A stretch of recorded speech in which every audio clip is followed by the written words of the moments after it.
السلام عليكم ورحمة الله وبركاته. شلونكم؟ شو اخباركم؟ من بداية شهر 4 سويت مسابقة، نزلت بوست اللي هو هذا أبي أشتري شغلكم. السلام عليكم. بمناسبة وصولي ل1000 متابع على قناة اليوتيوب بفضل الله سبحانه وتعالى تشجيعكم قدرت أوصل بعد تعب 2 سنين. فكرت بطريقة أرد لكم فيها الجميل، وهو أن كل رسام أو صاحب مشروع صغير راح أطلب منه أنه يرسمني بهالشخصية، وراح أدفع وأنشر حسابهم عندي باليوتيوب. بس الشروط كالآتي: إن تكون مبدع صغير حق الدم، ترسمني بأي وضعية لائقة ولبس لائق، وبشوف إبداعاتكم. هذه هي شخصيتي، لبسها ب360 درجة حق اللي يحتاج يشوف شكلها. مدة المسابقة راح تكون من بداية البوست لنهاية شهر 5. التواصل راح يكون DM، وعدد الأشخاص محدودين. وآخر شيء لا تنسون تستانسون، وبالتوفيق للجميع. وقلت إنه يعني 5 راح يشتركون إذا اشتركوا 1 أصلا. عشان شي قلت إنه راح أدفع لهم حق الكل، راح أدفع حق الكل. بس الصدمة إنه وصل مشاهدات 10,000. سويت نفسي أنا يعني ما أدري شنو أوصف لكم الصراحة. شيء إبداع، شيء ما ولا شلون ما أعرف أتحكى يعني. كلش ما توقعت أحد إنه كذي، يعني في ناس تضيع وقتها وترسمني. حتى لو كان في ناس مقابلهم إنه الفلوس. المشكلة أغلبكم قولوا 3/4 الأشخاص كلهم سووا لي إياها مجانا. يعني هذا اللي أنا أنا كنت أنا مسوي مسابقة عشان أدفع لكم، تعطوني إياها مجانا ليش؟ بس صراحة يعني يعطيكم العافية، لأن يعني كل ما أحد يرسمني أروح أوري حق أمي أقول لها شوفي أحد يرسمني بهالطريقة، شوفي أحد رسمني بهالطريقة، وأعلق على رسوماتهم. يعني الصراحة الشعور روعة. ما تتخيلون شلون فوق 70 شخص رسموني. أنا ما توقعت إنه يعني حيل ينتشر. قلت إنه يعني إيه عادي أخلي له شهر 5. أكيد راح شخصين راح يرسمون عادي بيدفع لهم.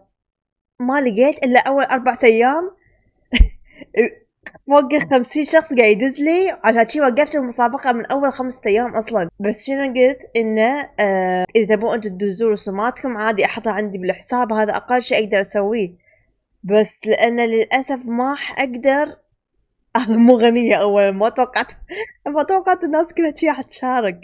فحاولت أدفع حق اللي طلب مني المبلغ، مع ان انا الاغلب حنيت عليهم ان اعطيهم فلوس.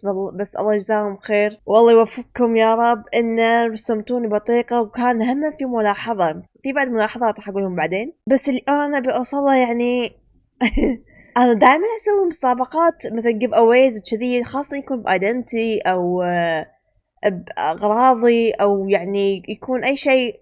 تقريبا كم سوي جيف اوي الحين؟ تقريبا 4 مرات. هذه المرة الخامسة مالت المسابقة. تقدروا تشيكوا عليهم بانستغرامي. مرة اسوي بالانستغرام، مرة اسوي باليوتيوب. طبعا ليش انا سويت المسابقة هذه؟ لان وصلت 1000 متابع باليوتيوب. طبعا بالانستغرام كان عندي بس 300. بس سويت مسابقة مثل ما تشوفون الحين عندي 1600. يعني يعرفين انتوا رسمتوني هم عاجبكم محتواي. يعني صراحة ما ادري شو اسوي. في اكتشفت ناس وايد يعني الصراحة جواهر. مو اسم جواهر، يعني انتو جواهر. جوا ما اعرف امدح حد. اوكي في ناس خلت تحطهم بعدين. شو اسمه، اكتشفت وايد عوالم ناس حياتهم. حسيت بشعور ما ادري لما كل واحد اشوف راسمني بطريقته.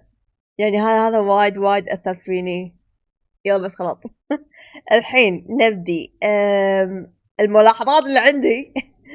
الملاحظات اللي عندي ان انا حاطه بالمسابقه نفسها ان انا ما عندي طرق دفع غير البنك. بعدين طبعا فتحت البيبال عشانكم، واصلا ما كنت ابي افتحها.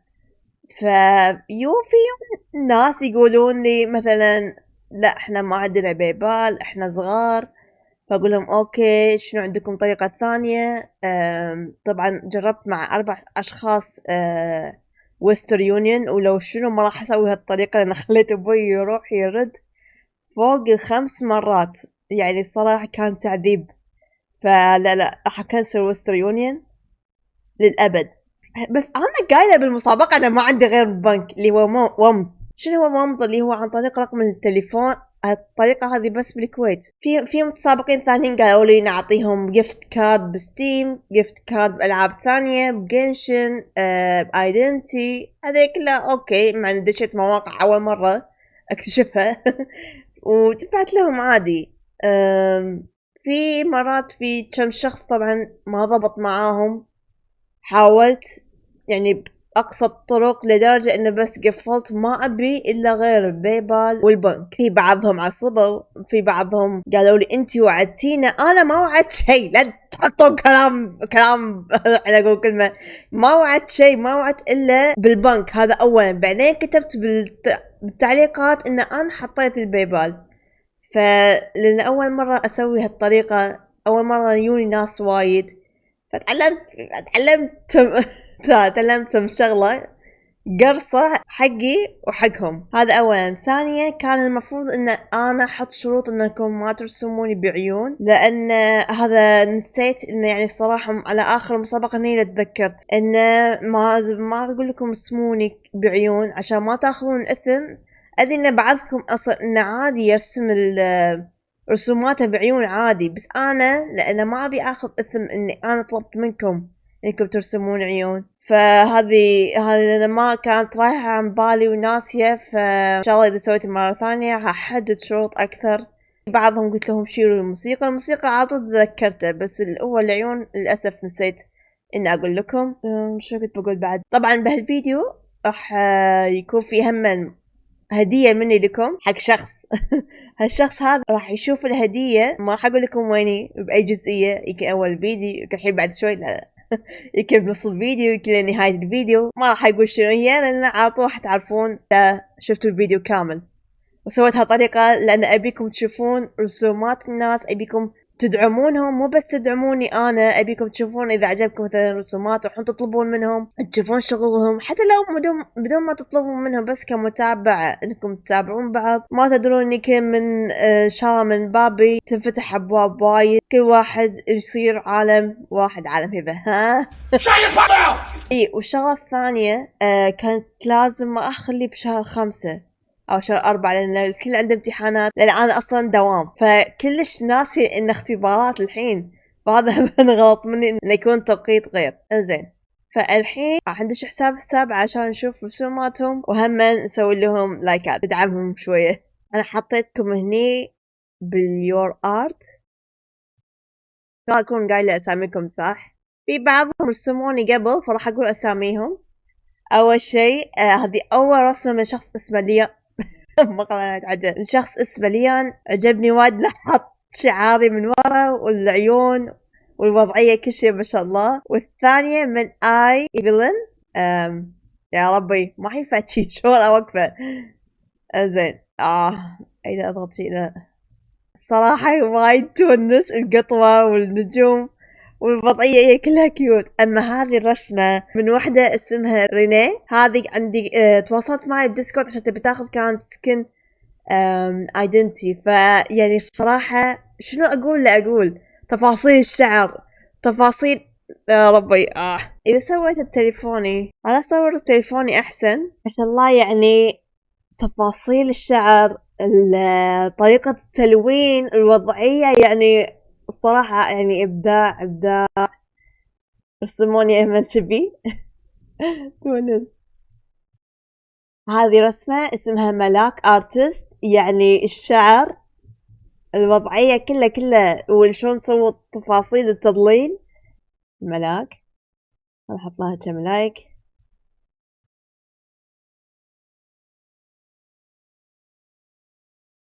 هذا هم حسابهم. وحدة هاي يعني الصراحة هذه إبداع. يعني الشعر ما أدري شو أوصف الشعر أصلا.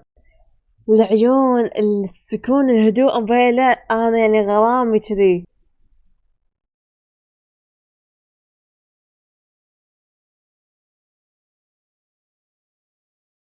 وهذه رسمة تونس من سليم مياولي. ما شاء الله الوضعية شلون سموني 3 مرات. يعني لا تونس. هذه الرسمة من مستر ايفي. يعني انا العيون، طريقة الرسم، طريقة الاسلوب الرسم وايد عجبتني. التضليل، الضحكة، كل شي حلو. طالعني بريئة. هذا هو حسابهم. مملكات.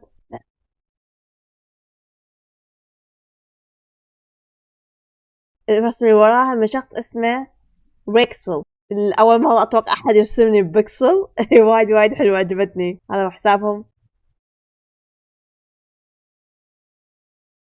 الرسمة هذه يعني مبين التعب والتفاصيل، مو بس إن رسموني مرتين، رسموني خلفية والتلوين والكليك ايرور ويندوز كله، والعيون يا اخي العيون شكلي يذكرني برسوم، بس ما ادري شو، بس لا الارت ستايل يعني صراحة ابدعتوا. هذه هم في ما شاء الله بداية وايد حلوة، الشعر والحج. شوف اذا في عندهم، خلينا نشوف اذا في عندهم بعد. ما شاء الله.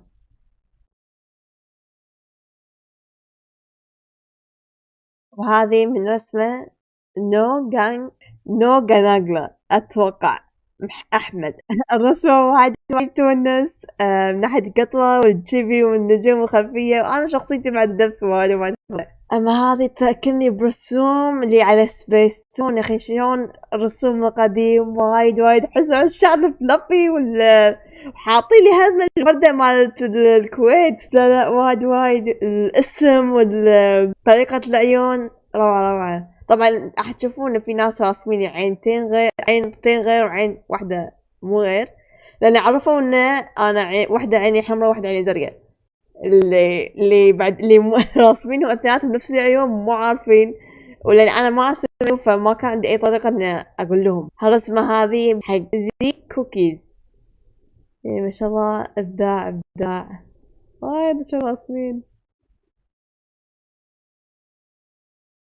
الرسمة اللي وراها من شيالي، يعني النظرات الحادة، يعني أنا وايد لحد يمسكني. واحدة وطريقة الشعر غريبة جديدة، أول مرة كذي. أما هذه أول ما أتوقع، أول واحدة ترسمني ورقي ولا وملون.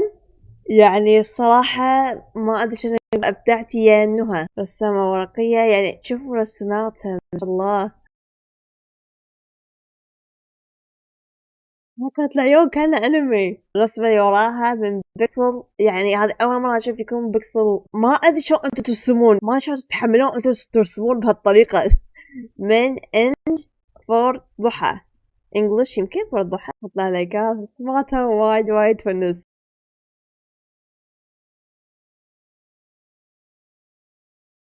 الرسمة اللي وراها يعني هذه خيال. يا نار تقول الشعر والتضليل من هاي 7U7. ابداع. هذه من من كال او سي 113. الرسمة وايد تونس من ناحية اللبس.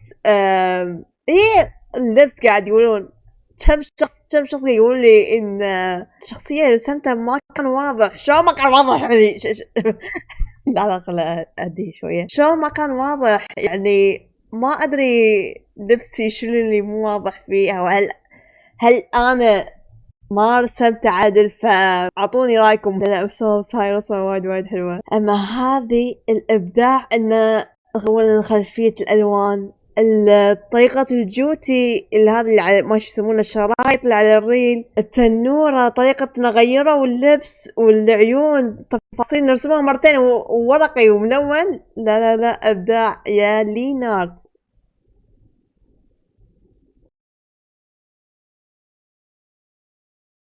هذه أول مرة أتوقع يكون ستايل طوكيو جول حق نو كيرا. وايد عجبني إن جرب المطلب حق شخصيتي إنه طلعوا برا المسابقة. وايد عجبني. أما الرسمة هذه شنو هذا؟ شو هالتفاصيل خليتوني مات العصابات. أمبي إبداع يا دوزي ين. ما أدري شو أنطق أسميكم صراحة. الرسمة اللي وراها من كيوتشي أو كيوتشيو. ما شاء الله العيون والملابس والألوان أحب الألوان كذي تكون ألوان شخصيتي طبعًا وايد حلوة. أما الرسمة هذه رسمة الورق الصراحة إبداع من ناحية تونس الإيد والملابس وايد حلوة. ستايل إبداع هم المحاطين تسوي الحساب ليش تسكرون حساباتكم؟ هذه الرسمة هم وايد حلوة حق VKSX شلون كذي قلته صح؟ محاطين من ذي شيء. أما اللي صراحة أبدع يعني الكل قلتهم رسموني بس هذا الفاق وحطالي انيميشن شوف ايش حالاته تونس من هالحساب مصطفى يعني الصراحة ابداع شيكوا على حسابه وايد حلو. الرسمة اللي وراها هذه من فاطمة ما شاء الله وايد حلوة غيرت لبسي بس خلت الشعر والعيون تقريبا نفسه بس وايد عجبني. الرسمة اللي وراها هذه رسمة كيوت عجبني ستايل كان شو اسمه من كرتون يسمونهم هذول المايمز اتوقع وايد حاجة من ماني وايد تونس. الرسمة اللي وراها هذه النظرة الشريرة أربع وضعيات يعني صراحة إبداع من ناحية الشاربينج حق الجسم واللبس والجوتي هم هو أتوقع الشخص الوحيد اللي اس راندوم ارت اللي سوى الأبيض نهاية الجوتي من تحت يعني إبداع. والرسمة هذه اللي وراها أبي تونس من ناحية الأصابع الوضعية الريل بس جي أتأمل بالرسمات الصراحة وايد يونسون يوكيو آرت.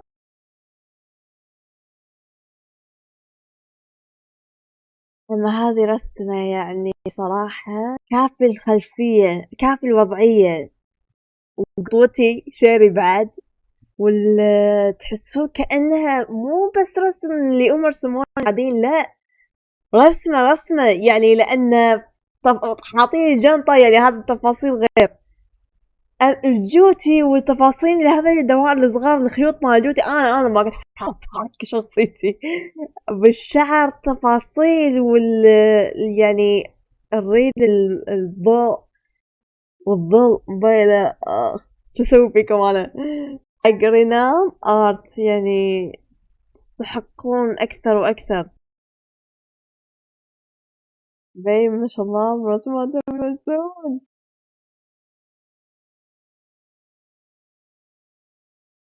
الرسمة هذه وراها يعني أنا أحب الستايل هذا شوف شو شكلها أمشي شيرف مفعوصة بيدي تونس رسماني كم وضعية ويعني صراحة وايد حلوين.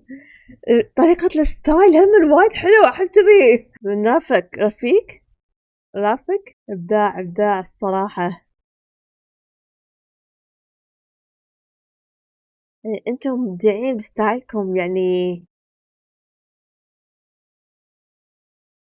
I am wonderful الكلمة هي I am wonderful كتبوا أول واحدة اكتب بالتعليقات هو راح يفوز. هذه حق شخصية هيلكس آرت هيلكس آرت يعني الصراحة حطوني كنا بشخصية دنجور ما أدري شو اسمها هذاك أنا اسميه دنجورة بس الرسمة وايد حلوة التضليل والعيون وايد عجبني.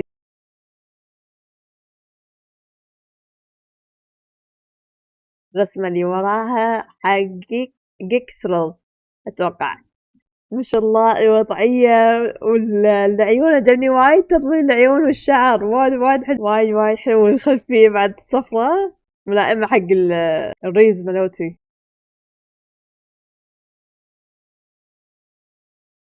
اللي وراها من سمايلي واحد من الثلاثة ما شاء الله العيون عجبني هذه اللي على الرقبة وشون اللونين عكس الخلفية وايد حلوة.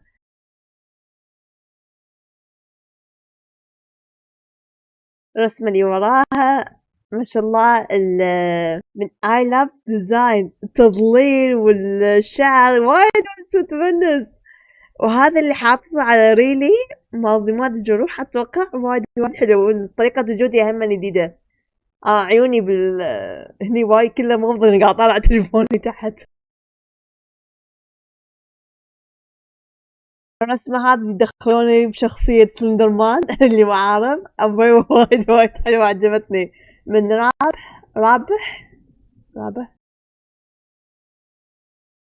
الرسمة اللي وراها من سي واحد لني ما شاء الله وايد وايد يرسموني بالأوراق تفاصيل الشعر والرموش وايد وايد حلوة ما شاء الله اللي يرسموني بشخصية هذا الأرنب ناسي اللي يضحك صوت عالي ألوس تاف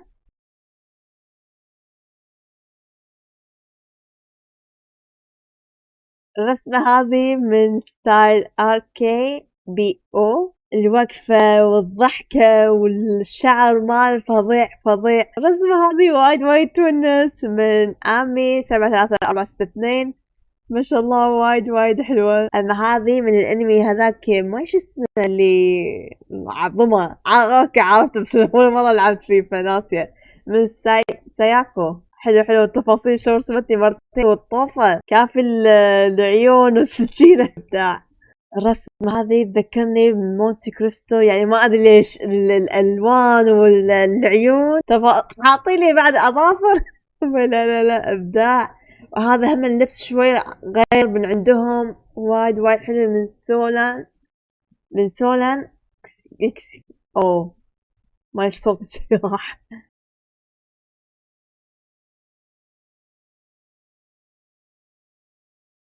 الرسمة اللي وراها شوفوا اللطافة شوفوا الحج شوفوا قطعة بعد شوي الوضعية واللمة أحب أحكي وياها ستايلة من آي سيراي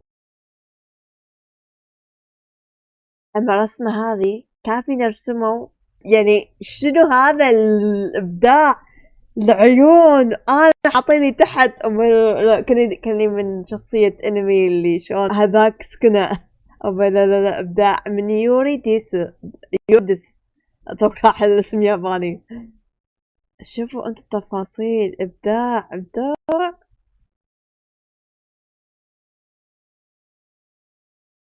الرسمة اللي وراها حلو ستايل بوب آرت من إيمان أشرف صراحة يعني وايد وايد حلو التضليل والتلوين كلهم متناسقين ببعض وايد حلو عجبني حيل حيل ستايل أما هذه رسمتني حاطة 1000 متابع هني والهودي مالتي عندي تشبه وايد شو قطع عندي هناك شيري وايد وايد حلو من ارت MS أميلياو أتوقع الرسمة وايد وايد حلوة الشعر والعيون ذكرني بستايل انمي مال اسمها هذه صفاء اللي تغني نفس طريقة الشعر أما هذه من هانو الأيلاينر والوضعية لا لا إبداع إبداع طريقة الشعر والخدود وايد تونس هانو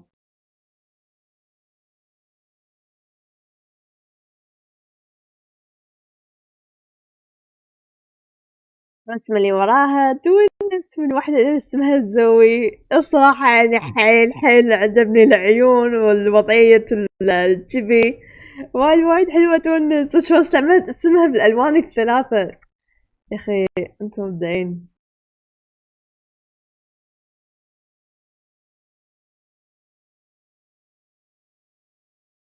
الرسمة اللي وراها من ميمو أن 5675 الستايل يشبه من هذاك الانمي دنجو ما شو اسمه وايد وايد عجبني تفاصيل شلون تغيرت شخصيتي وايد وايد حلوة الرسمة اللي وراها تولد من واحدة اسمها ميلا ارت سي ثينج تفاصيل الشعر البسمة المشرقة لازم تفاصيل الشات يسمون هذا اللي هني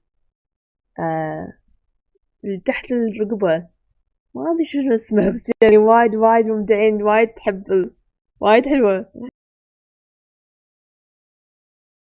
الرسمة اللي وراها تونس من مارو آرت رسمتني على ورقة ما شاء الله وايد وايد حلوة استمري وعجبني شو رسمت العين برا لأنه حرام وايد وايد ما شاء الله مبدعين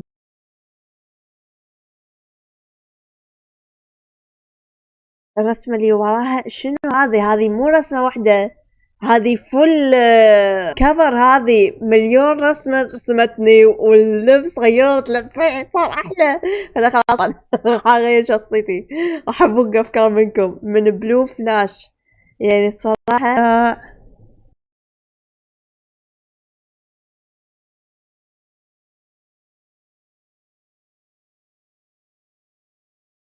الرسمة اللي وراها لأني وصلت هم 1000 فرسمتني الوضعية لسه طاير شوي من تعب بس وايد حلو عجبني البوت الجوتي والشعر وهم العيون عينين العيون لونين بعين واحدة وايد من رسامة إيلي في والرسمة هاي كيوت من داي سوجي وايد عجبني تفاصيل الشعر والرسمة والابتسامة وايد حلوة يعني طول الوقت طول وهي طالعة مبتسمة ما شاء الله على الرسم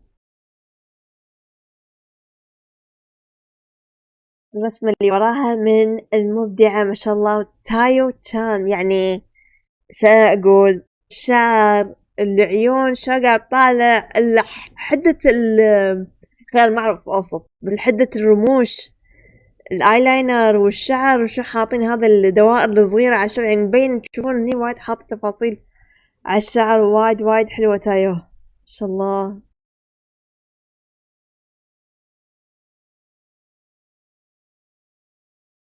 الرسمة هذه من رسام اكس ميدوس ما شاء الله وايد حلوة الغموض أهم شي عاجبني إن القلب حطوه كبن أتوقع هذي يسمونها وايد حلوة أوه ماي جاد ما شاء الله شنو هذا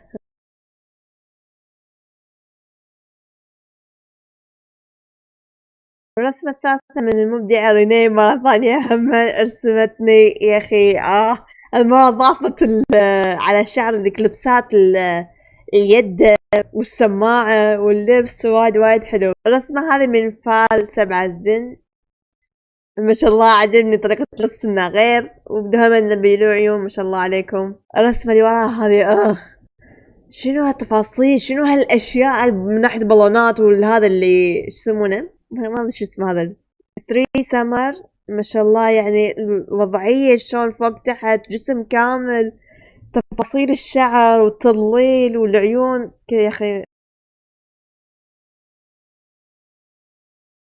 الرسمة هذه من ياسكي ما شاء الله تونس وايد صغيرة حلوة حق تويتش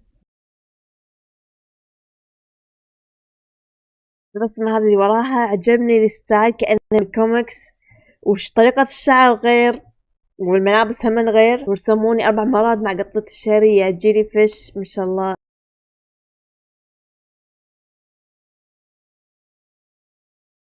الرسمة اللي وراها ورقي من فلوج باي نرجس أتوقع ما شاء الله الألوان والوضعية إبداع ما شاء الله وايد حلوة الرسمة اللي وراها من نور إبراهيم يا أخي يعني زي أشوف إن أنتوا أصلا ما ترسمون العيون بس يعني الوضعية وايد حلوة والملابس إبداع تونس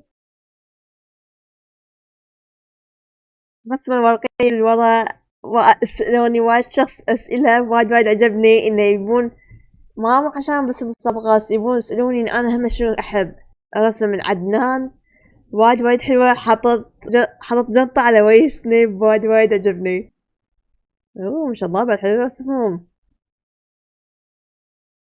اتوقع ان رسمتي ان شخصيتي حيل بسيطة ما طلعت ابداعاتكم هذه حسسني هذا الرسوم مال ما اشوف ما تابع انا بس يحطون على كرتون نتورك الحيوانات تونس والقوس قزح وشون اللبس مخليته كأنه طايرة يعني ما ادري شو اوصف يا اكن يعني ابداع الرسم الصراحة اما المحاطين هذه هم رسم من نبيل وايد عجبني تفاصيل التلوين والجوتي وايد حلوة الرسمة هذه من سبيس توينكل وايد حلوة عجبني البكسل شلون مسوين تفاصيل بالضبط اللبس والشعر كله ابداع اما هذه رسمة ورقية يا اخي شنو هذا ابداع في 10R روعة رسماتهم قاعد اقول لهم بس رسماتهم فظيعين شنو هذا الرسمة هذه من ابداع نينا رايتر ما شاء الله عجبني كأني الحج والهذا كأني من الافلام القديمة الابيض والاسود مو من عبد الله ارت رسمة وايد تونس رسموني ورقي ما شاء الله وايد حلوة